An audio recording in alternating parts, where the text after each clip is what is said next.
Methods గురించి various examples. ఒక method ఎట్లా క్రియేట్ చేయాలి? అండ్ క్రియేట్ చేసిన మెథడ్‌కి మనం పారామీటర్స్ ఎట్లా పాస్ చేసి డైనమిక్ ఇన్ నేచర్‌లో క్రియేట్ చేయాలి అన్నది మనం చూసాం. అండ్ ఇప్పటిదాకా మనం చూసిన ఏ మెథడ్ అయినా సరే, outcome of that method is being printed to the console itself. అంతే కదండీ! సో, మీరు ఏదైతే ఒక మెథడ్‌ని మీరు క్రియేట్ చేస్తున్నారో, ఆ మెథడ్ యొక్క కంప్లీట్ ఔట్‌కమ్ వెళ్ళిపోయి మీకు కన్సోల్‌లోకి మాత్రమే ప్రింట్ అవుతుంది. బట్ నా రిక్వైర్మెంట్ అట్లా కాదండి. సో, ఇప్పుడు నా ఫర్దర్ రిక్వైర్మెంట్ ఏంది అంటే, ఒక మెథడ్ కొంత యాక్షన్ పెర్ఫార్మ్ చేస్తే, that outcome I want to use in the place where I am calling it. అంటే ఇప్పుడు నేను ఒక మెథడ్‌ని క్రియేట్ చేసి, ఆ మెథడ్ యొక్క వాల్యూ ఏదైతే నాకు ఇస్తా ఉందో, దాని యొక్క వాల్యూని నేను ఫర్దర్‌గా కాల్ చేసే చోట యూజ్ చేసుకోవాలి. ఓకే. ఫర్దర్‌లీ కాల్ చేసే చోట యూజ్ చేసుకోవాలి. ఇది నా రిక్వైర్మెంట్ మాట. సో, అంటే ఇంతకు ముందర వరకు మీకు మెథడ్ ఏం చేసింది అంటే directly printed its output to the console. Direct కన్సోల్‌లోకి తీసుకెళ్ళి ఔట్‌పుట్ ప్రింట్ చేసేసింది. ఇప్పుడు నా రిక్వైర్మెంట్ ఏంది అంటే method needs to return something for me. So, method needs to return something for me. Example దీనికి ఎట్లా చెప్పొచ్చు అంటేనండి, ఒక చిన్న సింపుల్ ఎగ్జాంపుల్. ఇప్పుడు నా యొక్క రిక్వైర్మెంట్ ఏంది అంటే ఒక గ్రోసరీ స్టోర్‌కెళ్ళి maybe I just want bring a noodles packet అండి. ఓకేనా? సో, నేను ఒక గ్రోసరీ స్టోర్‌కెళ్ళి నూడిల్స్ ప్యాకెట్ తీసుకురావాలి. వర్త్ ₹50. అస్యూమ్ దట్ ఈ ప్యాకెట్ వర్త్ ₹50 అండి. నేను గ్రోసరీ మార్ట్‌కెళ్ళినప్పుడు ఫస్ట్ ఆప్షన్ ఏంది అంటే ₹50 ఇచ్చి సేమ్ అంటే ప్రొడక్ట్ ప్రైస్‌కి ఈక్వల్ అమౌంట్ ఇచ్చి గెట్ ఓన్లీ ప్రొడక్ట్. అంతే కదా! సో, మీరిక్కడ ఏం చేశారు? ఎంత అమౌంట్ ఇవ్వాలో అంతే ఇచ్చారు కాబట్టి మీ ప్రొడక్ట్‌ని మాత్రమే తెచ్చుకున్నారు. నెక్స్ట్ నేను ₹100 ఇచ్చినప్పుడు product plus return some money. ఇక్కడ మీరు కరెక్ట్‌గా అబ్జర్వ్ చేస్తే రెండో సిట్యుయేషన్‌లో ఏం చేశారు? మీ ప్రొడక్ట్‌తో పాటు కొంత మనీ తెచ్చుకున్నారు. ఎందుకని? మీరు ఇవ్వాల్సిన మనీ కంటే కొంచెం ఎక్కువ ఇచ్చారు కాబట్టి ప్రొడక్ట్‌తో పాటు మీకు షాప్ వాళ్ళు కొంత మనీని మీకు రిటర్న్ ఇస్తున్నారు. అంటే ఈ 2 సిట్యుయేషన్స్‌లోను ఫస్ట్ సిట్యుయేషన్‌లోను, సెకండ్ సిట్యుయేషన్‌లోను కామన్‌గా ఉన్న ప్రొడక్ట్ యాక్టివిటీ మీకంటూ ఉంటే గనక ప్రొడక్ట్ అన్నది మాత్రం కామన్. మీరు ప్రొడక్ట్ తెచ్చుకున్నాం అన్నది కామన్. అది ఎక్కడికి పోదు. డిఫరెన్స్ ఏంది అంటే ఫస్ట్ టైము మీకు ఓన్లీ ప్రొడక్ట్ వస్తది. సెకండ్ టైమ్ ప్రొడక్ట్‌తో పాటు సమ్ చేంజ్ అన్నది మీకిస్తారు. అట్లానే ఇక్కడ కూడా ఈ సిట్యుయేషన్స్‌లో నేను ఫస్ట్ రాసిన ఈ 2 ఎగ్జాంపుల్స్‌లో మెథడ్ డైరెక్ట్‌లీ ఒక ఔట్‌కమ్‌ని కన్సోల్‌లోకి ప్రింట్ చేస్తది. అంటే మెథడ్ సమ్ యాక్షన్స్ అన్నది ఖచ్చితంగా పెర్ఫార్మ్ చేస్తానే ఉంటదక్కడ. సెకండ్‌ది మెథడ్ యాక్షన్స్ పెర్ఫార్మ్ చేసి సమ్ వాల్యూని రిటర్న్ చేస్తది. ఈ 2 సిట్యుయేషన్స్‌లోనూ చూస్తే గనక ఇక్కడ method perform actions plus okay. Just actions మాత్రమే పెర్ఫార్మ్ చేస్తది పై కేస్‌లో. ఈ సెకండ్ కేస్‌లో method perform some actions and gives you some value in return. అంతేనండి డిఫరెన్స్. సో, చాలా మందికి వచ్చే డౌట్ ఏంది అంటే సురేంద్ర ఇది చాలా బాగుంది method with return type, without return type. Difference ఏంది అంటేనండి మెథడ్ అన్నది కామన్ రెండిట్లోనూ. అంటే అక్కడ కొంత లాజిక్ అన్నది, కొంత యాక్టివిటీ అన్నది మీరు ఏది చేస్తే యాక్టివిటీ పెర్ఫార్మ్ చేస్తది. డిఫరెన్స్ అలా ఏంది అంటే వితౌట్ రిటర్న్ స్టేట్మెంట్ అది మీకు రిటర్న్ ఏమీ ఇవ్వదు. మెథడ్‌కి ఏదైతే మీరు ఒక రిటర్న్ స్టేట్మెంట్ ఇస్తున్నారో దాని నుంచి మీకు కొంత వాల్యూస్ అన్నది బయటికి వస్తా ఉంటది. ఆ ఎగ్జాంపుల్ ఇదిగో ఈ కింద ఎగ్జాంపుల్ మీరు చూసుకుంటే కనుక ఈ 2 సిట్యుయేషన్స్‌లోనూ ఫస్ట్ సిట్యుయేషన్‌లోను, సెకండ్ సిట్యుయేషన్‌లోను మీరు ప్రొడక్ట్ తెచ్చుకుంటారు. బట్ రెండో సిట్యుయేషన్‌లో డిఫరెన్స్ ఏంటి అంటే మీతో పాటు ప్రొడక్ట్‌తో పాటు కొంత మనీ అన్నది రిటర్న్ వస్తా ఉంటది. సో, ఇది దీని యొక్క ultimate objective of methods with return statement. So, bottom line ఏంది అంటే మెథడ్ విత్ రిటర్న్ స్టేట్మెంట్‌కి మెథడ్ వితౌట్ రిటర్న్ స్టేట్మెంట్‌లోను లాజిక్ అన్నది మ్యాండేటరీ జరుగుతది మెథడ్ లోపల. బట్ ఓన్లీ థింగ్ ఏంది అంటే ఆ మెథడ్ రిటర్న్ ఇచ్చే వాల్యూని నేను ఏదైనా వాడుకోవచ్చు. ఇప్పుడు ఇక్కడ రిటర్న్ ₹50 ఇచ్చారు కదా! ఈ రిటర్న్ ₹50తో నేను చాక్లెట్స్ కొనుక్కోవచ్చు, బిస్కెట్స్ కొనుక్కోవచ్చు, ఏది కావాలంటే అది చేసుకోవచ్చు రిటర్న్ వాల్యూతో.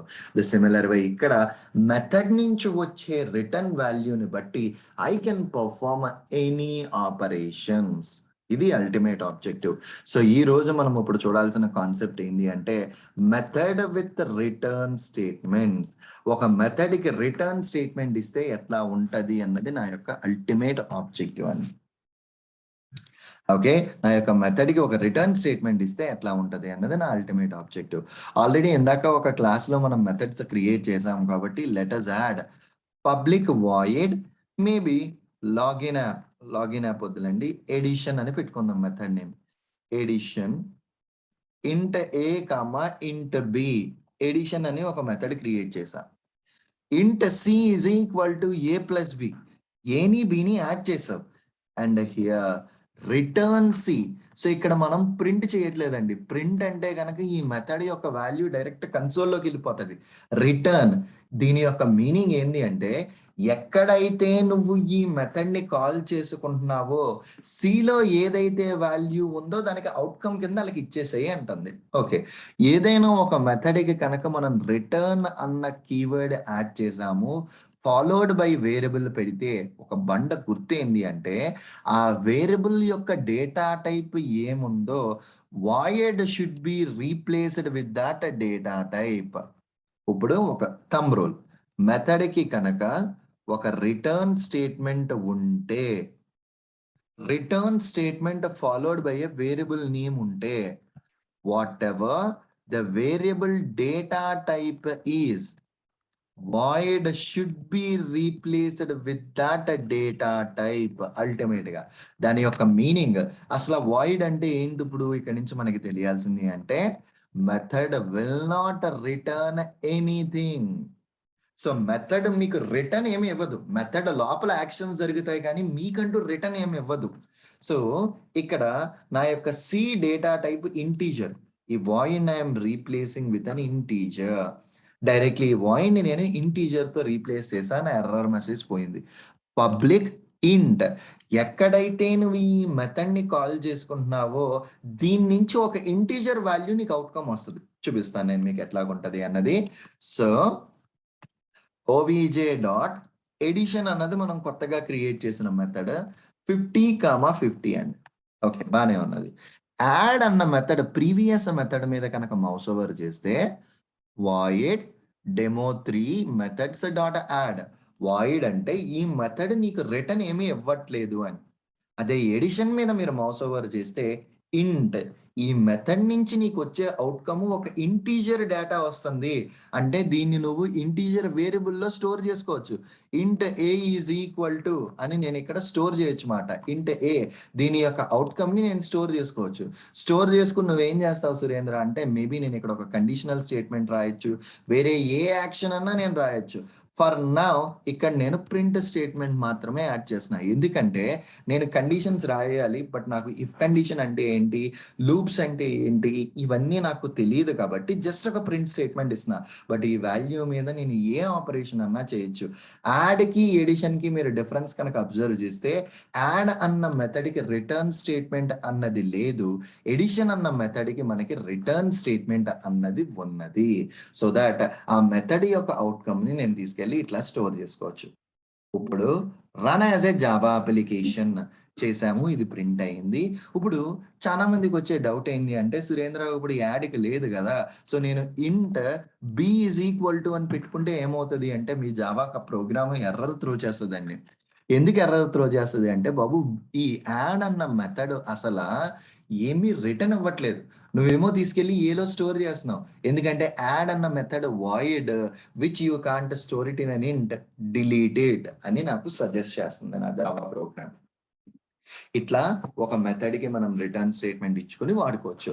సో ఇమీడియట్లీ ఇంకొక క్వశ్చన్ ఏమొస్తుంది అంటే రియల్ వరల్డ్ లో మనం వీటిని యూజ్ చేస్తామంటే ఎస్ అఫ్ కోర్స్ అండి, వీటిని మనం రియల్ వరల్డ్ లో యూజ్ చేస్తానే ఉంటాము. ఈ మెథడ్స్ ని దీని యొక్క కాన్సెప్ట్ ని ప్రతి దాన్ని కూడా మనం రియల్ వరల్డ్ లో యూజ్ చేసుకుంటాము. And most of the cases method with return statement ని మనం చాలా ఎక్కువగా వాడతాం. సో బాటమ్ లైన్ ఈ మొత్తాన్ని ఇంకొకసారి ఎగ్జాంపుల్స్ కింద చూసుకుంటే, మెథడ్ అంటే రీయూజబిలిటీ కోసం మాత్రమే. అది విత్ రిటర్న్ స్టేట్మెంట్స్ ఉన్నా, వితౌట్ రిటర్న్ స్టేట్మెంట్స్ ఉన్నా one and the same. Return statements కనుక మీకు ఉండే అడ్వాంటేజ్ ఏంది అంటే కనుక, ఒక మెథడ్ కంటూ మీకు రిటర్న్ స్టేట్మెంట్ ఉంది అంటే ఆ మెథడ్ నుంచి కొంత వాల్యూ వస్తుంది అని. అండ్ ఒక మెథడ్ కి రిటర్న్ స్టేట్మెంట్ పెట్టాలి అంటే ఎక్కడైతే మనకి వాయిడ్ అన్న దాన్ని మనం యూజ్ చేస్తున్నామో మెథడ్ నేమ్ లో, void should be replaced with a data type. Okay, a data type తో, whatever the variable you are adding to return. Return పక్కనే ఒక వేరియబుల్ యాడ్ చేస్తాం మనం. ఆ వేరియబుల్ కి ఏదైతే డేటా టైప్ ఉన్నదో ఆ డేటా టైప్ ని మాత్రమే మనము వాయిడ్ తో రీప్లేస్ చేయాలి. అండ్ మోర్ ఓవర్, ఎక్కడైతే మనం కాల్ చేసామో అక్కడ మౌస్ ఓవర్ కనుక చేస్తే మెథడ్ నేమ్ మీద ఆటోమేటికల్లీ మీ యొక్క దాని యొక్క రిటర్న్ స్టేట్మెంట్ కనిపిస్తుంది.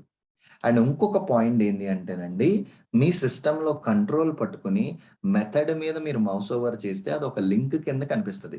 సో ఇప్పుడు నేను నార్మల్లీ మౌస్ ఓవర్ చేస్తున్న ఎడిషన్ మీద అది లింక్ కింద రాట్లా. కంట్రోల్ పట్టుకుని నేను మౌస్ ఓవర్ చేస్తా ఉంటే అది ఒక లింక్ కింద వచ్చింది. ఆ లింక్ ని క్లిక్ చేస్తే ఆ లాజిక్ కి తీసుకెళ్తుంది. సో దీని నుంచి ఏంది అంటే ఇక్కడ నావిగేషన్స్ ఈజీగా ఉంటాయి. ఇప్పుడు నేను దీని మీద మౌస్ ఓవర్ చేస్తే ఎడిషన్ అన్నది లింక్ కింద వచ్చింది, క్లిక్ చేస్తే ఎడిషన్ యొక్క లాజిక్ కి నన్ను తీసుకెళ్ళింది అన్నమాట. సో మీకు దీని యొక్క పాయింట్ ఏంటి అంటే మనకి ఈజీ నావిగేషన్స్ అన్నది ఉంటాయి అన్నమాట. అట్ నుంచి you can easily navigate this whole thing అండి. Okay, perfect. And the real. So this is all about how are we creating a methods, how you need to create a method in a much more reusable way, and how you need to add a return statements to a particular method, and of course passing parameters to a particular method. Idantha koda ultimate concept on this methods. So let's take a pause here for today and we'll continue in the next session.